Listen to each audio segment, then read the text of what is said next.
We're going to break these teams down in a kind of a round-robin fashion here. One guy for this exercise who just kind of pops for you for whatever reason. Either you like the way he plays, you think his trade value might be high, just kind of free, go for it. Free word association stuff. And let's start with the Oakland A's. Who wants to dig in on one Oakland A?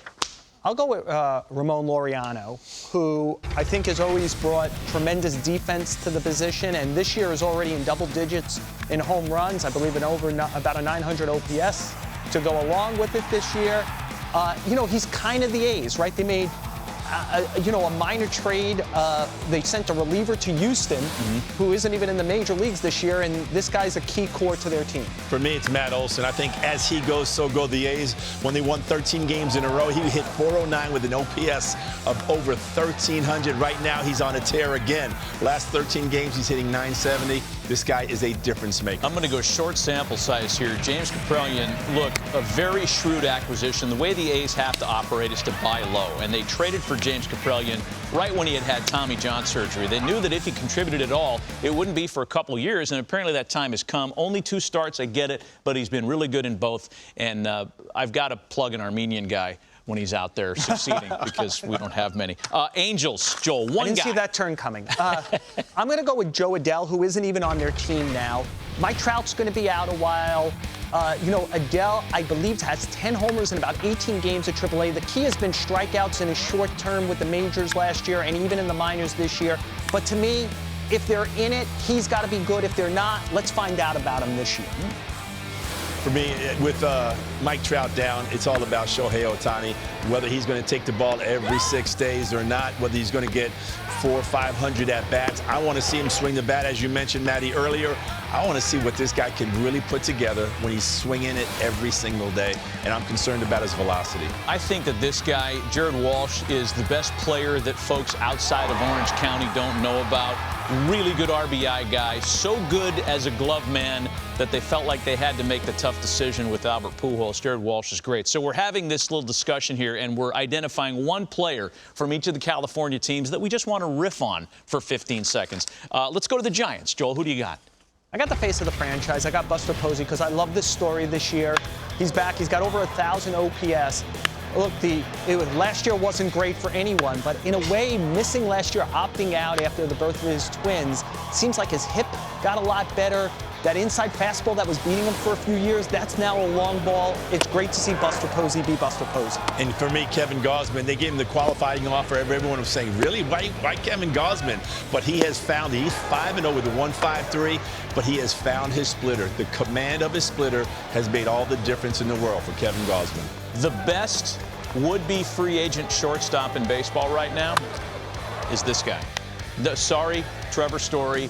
Sorry, Baez. This guy's having a great year. Brandon Crawford at age 34 probably isn't going to get the long-term deal that Javi Baez is, but he's hit 11 homers, and he is on a pace for his best power season ever. Let's move on to the Dodgers.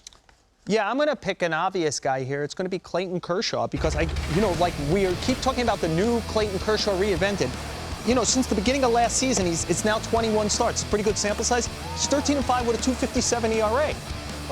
Does he do it exactly the same way he used to? Not exactly, but the effectiveness really hasn't changed. He's still, even with Buehler and Bauer, he's an important fella.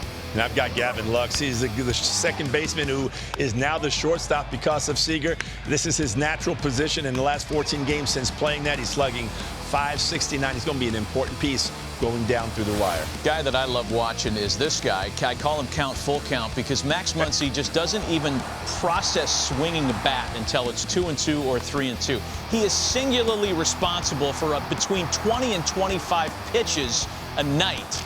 And not to mention, he can play second, first, and he's usually the third catcher when he's out there, too. All right, we're identifying one player from each of the California teams that just pops for us, and we're on the San Diego Padres. Well, you mentioned the versatility of Muncy. I'm going to go with Jake Cronenworth, who can play anywhere in the infield and is flat out a gold glove at second base. And by the way, we wondered last year when he finished second for Rookie of the Year in the National League, he had a 130 OPS plus. Was that sustainable? It's 138 this year.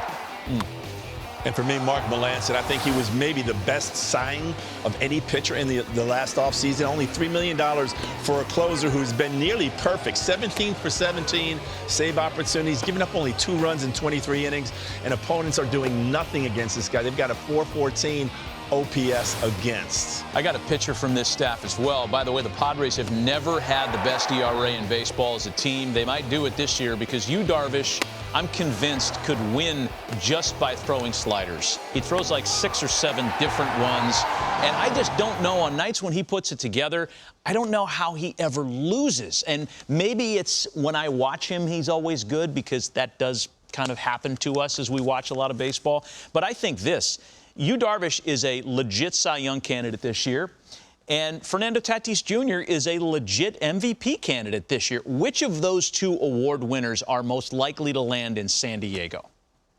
Are most likely to land there? Well, yeah.